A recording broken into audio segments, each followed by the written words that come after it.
สวัสดีพี่น้องผมไปว่ากันตัวนึงเดินทางพี่น้อง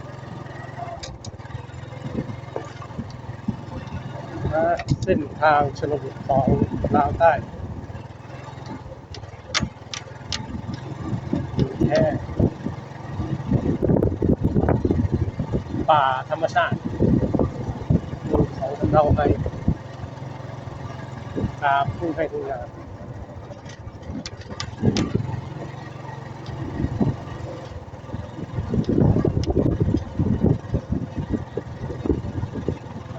ถึงย่ำแรงก็นี่แหละเส้นทางไปสะดวกสบายอยู่นี่ถึงไงพี่น้อง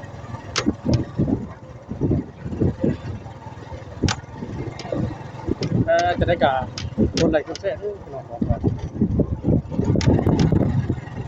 ทางนี่นะทางแคบจะได้โอ้ซื้อน้ำมันปะ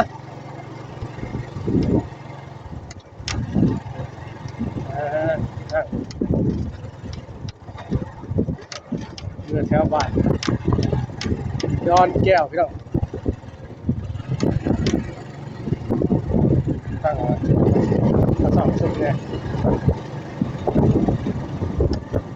เหยียบเขาว่าน้ำมันแพงพี่น้องคนไปเดินทาง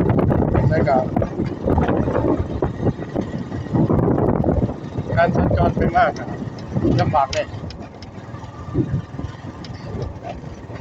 พอขาดทุนทรัพย์เราเงินหายาก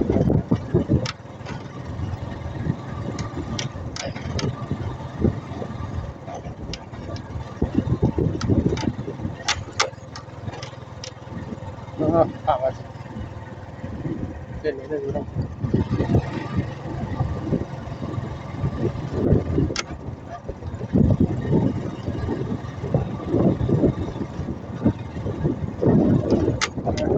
บรรยากาศดีร่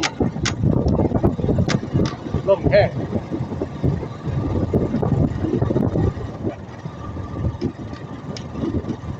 ท้องฟ้าแจ่มใส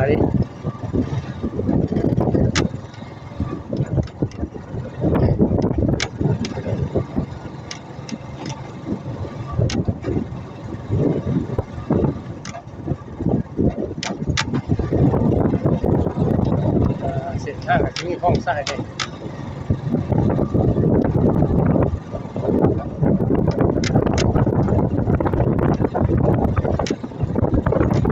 เดี๋ยวนี้ก็เห็นทางไปเรื่อยๆ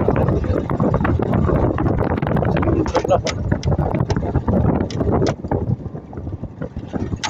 ของลาวใต้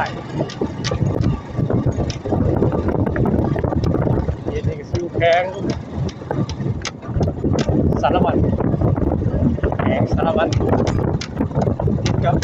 จำปาสักฝั่งหนึ่งของฝั่งหนึ่งติดกับสวรรณเขตฝั่งหนึ่งติดกับจำปาสักเมืองทั้งหนึ่งกับติดกับประเทศเวียดนามฝั่งหนึ่งติดกับไทยแลนด์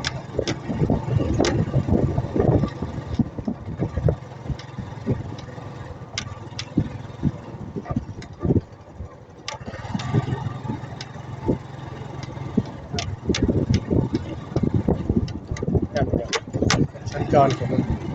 บ่อยสัญจรเพราะว่ามันแพงเรามันแพงครับการสัญจรกับเราใช้คุณทรัพย์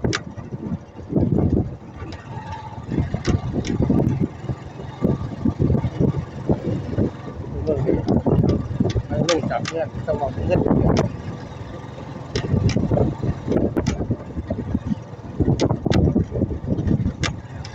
ยอดรายได้เอาเป็น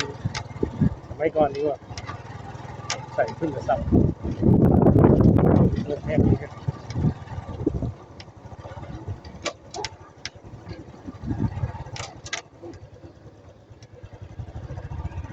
โอ้หัวหนาม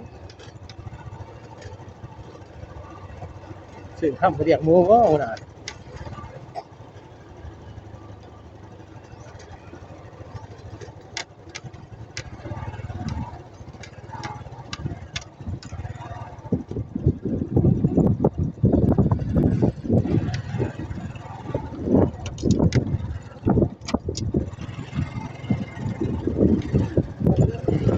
อ้ยยุกออกกันไปยังหัวหน้าซะนะ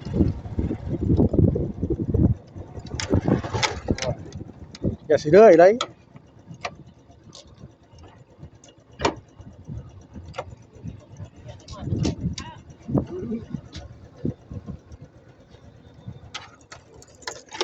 ว่าแต่ให้ยังมีห้ำเหมือน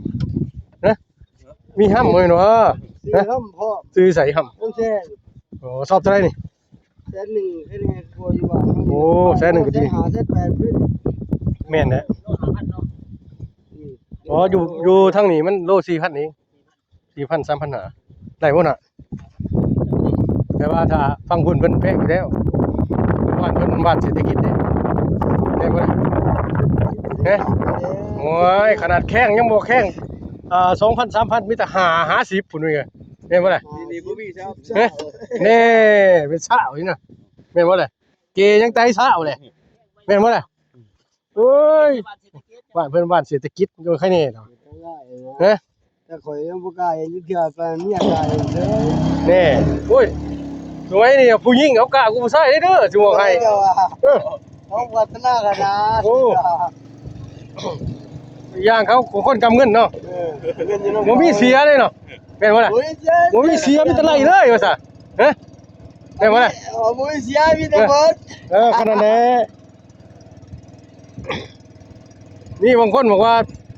ผัวเล่นแล้วก็เมียหายโอ้ยบ่ลังงัวเมียไปเด่นเมียติดกันนี่แน่นักของผัวกันเออเออโอ้ยถ้าตั้งบ่ตั้งคำถามไผเล่นเนี่ยบ่อยากได้เงินเด้ แต่ว่าคันเกิดมีแต่ว่าเสียแล้วมีแต่ว่ายืมเมื่อก่อนเนาะ เนาะยืมไปก่อนเนาะ ยืมไปก่อนนะเมื่ออ้างไปก่อนเนาะ เมื่ออ่างไปก่อน ดินนี่เอาเป็นดินนี่เอาสิทำงานใส่นี่เนาะก็ เออกับบ้านคนเฮ็ดงานในกรุงเทพแล้วว่าเงินเดือนออกยามใดมาหาเมียบ่เห็นเงินเมียห่วยเฮ็ดเส้นกันนี่ต้องเอาเงินปอนมาก่อนค่อยเข้าห้องได้ว่าซะปอนซุมื้อวันหนึงเงินเบิดกันนี่บ่มันนั่นไปขอเสื้อกับสาดสิบอกมานอนออกเรียกว่าบ่เป็นหยังบัดนี้ข่อยเรียกเองว่าเป็น มันได้ มันหลายเลยเด้เรียกเองมื้อนี้อนุโลมมาสั่ง ได้เลย ได้เด้ มันได้ หลายเลยว่าอะไรก็ปอดเลยมันเบิดอันนี้ มีเงินปล่อยกันเด้ก็นู่นเนาะพี่น้อง ขอสายกับเสื้อว่าสินอนนอกมื้อนี้เงินเบิดว่าซั่นเป็นหยังมื้อนี้เรียกเองว่าซั่น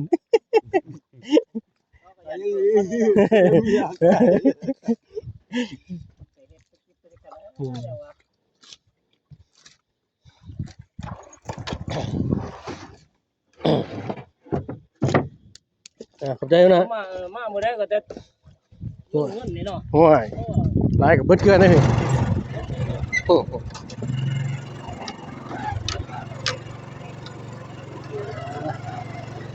10,000กีบ10,000กีบตลาดเนาะ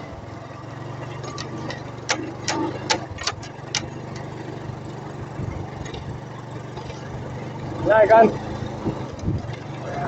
บอกว่าคือบ้านตลาด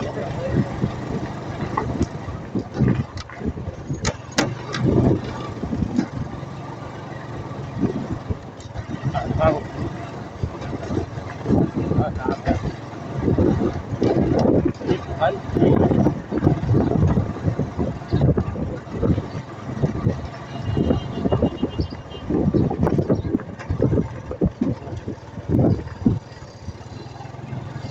ันใหญ่ครับ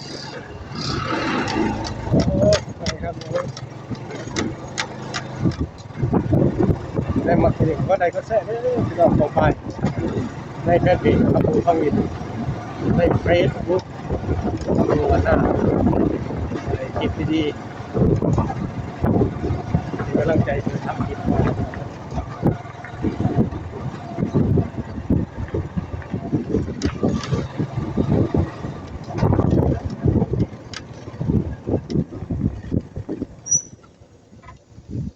คลิปนี้ก็พอเท่านี้พี่น้องเข้ามาสบายดี